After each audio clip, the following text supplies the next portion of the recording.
We need a savior who can undo that which has been did. I'll do it. Jews can't be saviors, remember? We need the new kid. What new kid? Hello, Game Trailers viewers. We are back from Comic-Con. Actually, a bunch of us went to Comic-Con, but I got to check out South Park, The Stick of Truth, the new game coming out from THQ with the backing of the creators of the show, Trey Parker and Matt Stone.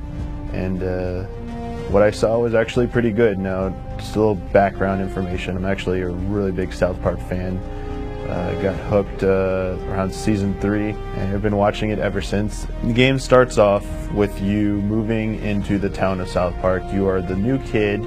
Your parents want to christen the bedroom, is how they put it. And they basically go in there to consummate, and they give you your first quest, which is to go out, meet some friends, meet a new kid is basically the name of the first quest.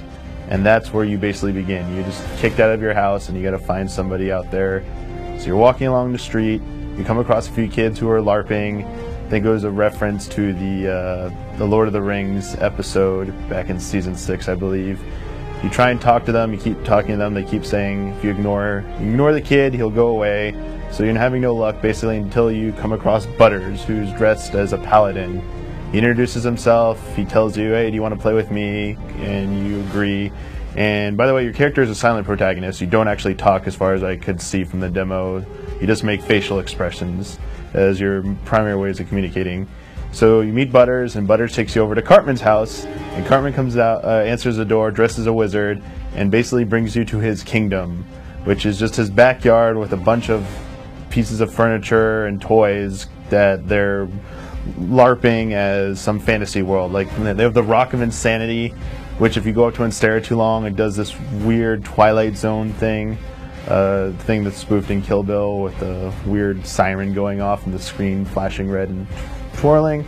There's the Pool of Vision, and if you keep touching it, Cartman gets really like pissed off and he's like, Mom, you kids that touch my pool. There's a stable, there's an armory. The kid who has diabetes, sorry, the name eludes me right now, but there's familiar cast members basically that you run into there.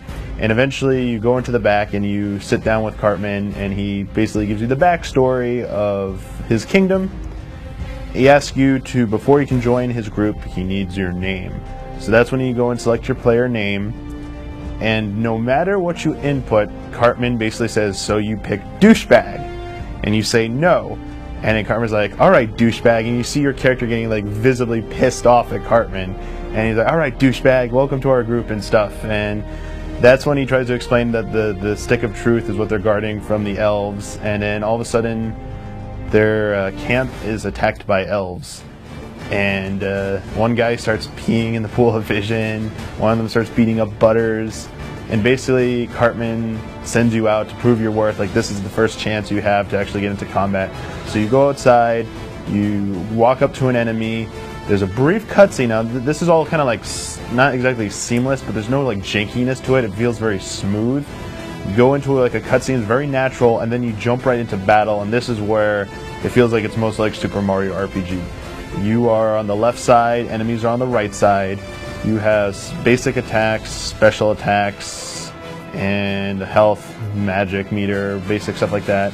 Well, for basic attacks, if you do like you can do the timed hits from the Super Mario RPG. You do more damage if you land them like that. And then you have the defensive side, you can do the timed blocks, which you can then parry and counter. There's some cool moves that they showed off at the beginning. There's a fire popper, or one of those firecracker things that emits a giant like wave of flames at your enemy. Cartman pulls down his pants, pulls out a lighter, and farts and blasts everyone with a blast of fire as well. There's a cool summon later on that I'll mention, but after the battle, you find out that the elves made off with the Stick of Truth. Cartman basically says that you guys gotta go get it back, so you are going to set off on your quest. And you can actually, for the first time I believe, you can go on a lookout tower in your encampment and actually see the full layout of the town, how Matt and Trey wanted it to look. So this is like the first official time you see the exact layout of South Park, where all the buildings are, everything's situated, first time. The demo then jumped a little bit later into the game. It jumped to a graveyard with a Gothic church in the background, and you were fighting the vampire kids from the episode where they burned down the Hot Topic. And you see some of the puzzle solving in that part. You use like a rocket plunger or something like that to shoot something on the stained glass to open the front door. At that part, they also showed off the items and the gear system. You basically can change out your gear on the fly, and it reflects in your physical appearance. They put on like a beard, they changed the gauntlets, they changed the weapon that you were using. So there's going to be loot in the game, and new gear I guess you can purchase as well.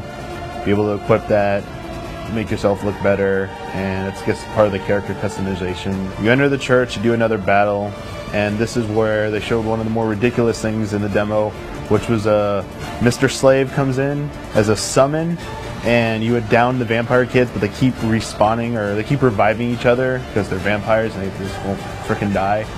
And you summon Mr. Slave to basically do the move. If you saw the Paris Hilton episode, he basically pulls down his pants, jumps up, and basically shoves one of the vampire kids up his and that's how you kill one of the vampire kids, as ridiculous as that sounds. So there are definitely a lot of references to past South Park episodes, and the one thing that, if you're a fan of the show, that you're going to pick up right away is the writing. It's very funny. Just from that short, like 5-6 minute demo we saw, the writing was definitely, it felt like watching an episode of South Park. It definitely came up as humorous, not as cheap or just haha funny. It actually was really entertaining and enjoyable to see this game unfold, and it looks just like South Park. I know people might have expected like a 3D game or something like that, and you're just interacting with the show basically. And honestly, I don't see how they could have done it any other way and it'd be this faithful to the show. So if you're a fan of South Park, really should be excited for this game. What they've shown off looks really good. If you're not a South Park fan, you still probably want to check out this game. It's very funny. If you're into this type of humor, it's definitely up your alley. It didn't get any hands-ons. We don't know how robust the RPG system is, but definitely gives off a Super Mario RPG vibe with a little bit of a basic quest system going in there. So there's going to be side objectives, stuff like that, a loot system. So definitely more to it that we have yet to see.